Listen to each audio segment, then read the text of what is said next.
Welcome to this tutorial on how to options trade using Schwab. In this video, I will guide you through the steps to get started with options trading on the Charles Schwab platform. Whether you're a beginner or looking to refine your skills, I will ensure you have a solid understanding of the process. First, you will need to log into your Schwab account. If you do not have an account, you will need to create one.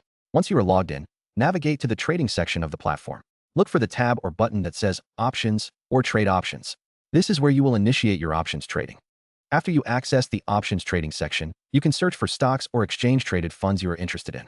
Schwab provides various filters to help you find specific opportunities. Once you select the underlying asset, you will see available options contracts, including their expiration dates and strike prices. Make sure to review the details such as premiums and implied volatility before making your selection. Finally, once you have chosen your option, you can place your order. Decide whether you want to buy or sell the option and enter the number of contracts you wish to trade. Review your order thoroughly before submitting it. After placing your trade, you can track its performance in your account. Be sure to familiarize yourself with the risks involved in options trading and consider practicing with a paper trading account if you are new to this strategy. Happy trading!